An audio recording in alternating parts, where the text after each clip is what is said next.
Kevin McCullough. Welcome back from Times Square. It's that Kevin Show. Kevin McCullough, glad to have you with us. And yet to come, of course, the new music spotlight. And we're going to give one of them snazzy That Kevin Show mugs away. So you got to stick around. If you've registered, you want to be listening because your name might be drawn in just a second. But we continue with Elizabeth Pipko, one of my favorite people to have on with us because she's just down to earth, gut level honest, and will tell you what she thinks, regardless of how it makes you feel, which is the only kind of people I trust actually in the universe today. Elizabeth, we were talking about the election. The issues that the American people are facing right now, they're being given two different slates of options. And we've seldom ever had this opportunity in American history to compare one administration against another administration. But when we're talking about border security, when we're talking about economic security, when we're talking about wokeness in our nation's schools, you have the Democrats led by Joe Biden, who will leave the border open, who will take more of your money, who will enforce transgenderism in the schools, even if it violates the parents' sovereignty. And you have President Trump, who says, I'm going to fight for your security, I'm going to fight for your money, and I'm going to fight for your kids. I've never seen an election where the contrast is more clear.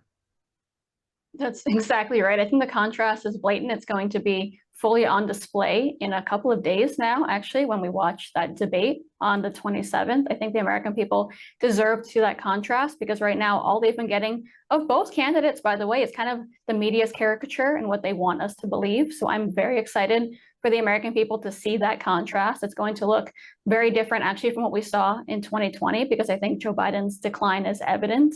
I talk about this a lot, the contrast, because I do a lot of work in the pro-Israel space. I talk a lot about the Middle East because for me, it's just a very important topic personally, but it's also a topic I think many people are realizing now is important for them as well, regardless of how they feel about Israel, because America's safety is also a concern. And when Israel is not safe, America's also not safe. It's that simple. So it's something I point to quite a bit. You can look to just President Trump's policy towards the Middle East and towards Israel, and look to what we've seen under Joe Biden's administration the last 3.5 years. Now it feels longer because you can't believe, like you said, how much has happened in just 3.5 years.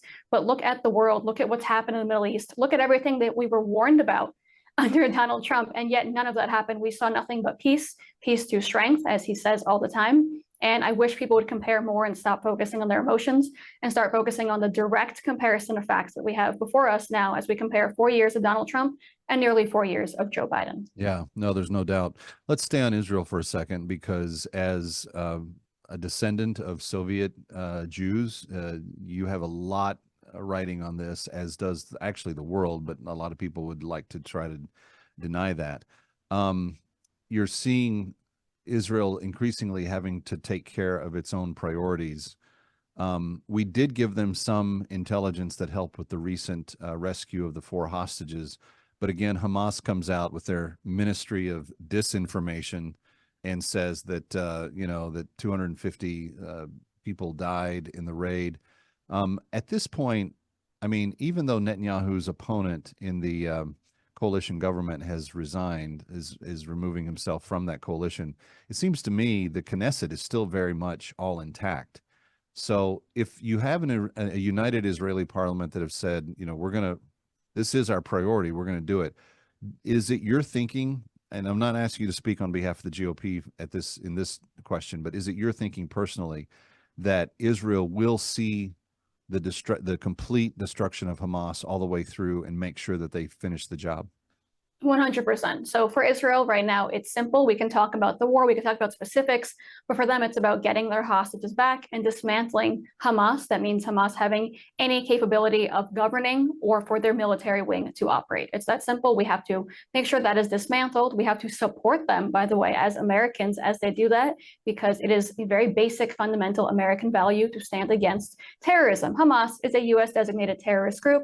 They slaughtered 1,200 people on October 7th, dozens of which were Americans. We still have Americans being held hostage now. I was just about to say, why hasn't, and this is back, you can put your GOP hat back on now. Okay. Why hasn't Joe Biden gone after and gotten our hostages freed? I mean, every president before him, including his former boss, would have done that. He's the only one that hasn't. Yeah, no, I mean, there's no explanation for it. It is infuriating. Obviously, for me, as someone who's Jewish, who feels connected to Israel in some way, but I think for any American, it should be absolutely infuriating. I don't believe you would see this under Donald Trump. It's that simple. And I stand by that, not because of some hypothetical thinking, but because we saw how Donald Trump acted in office, A, towards Israel, and B, towards Americans around the world. He wanted peace only through strength. And showing strength is making sure that a terrorist group knows they cannot hold your own for over 8 months now. The fact that this is happening is disgraceful, and I think all Americans should be furious. It's just disgusting. What's not disgusting is to have my friend Elizabeth Pipko with us. Stick around for more of That Kevin.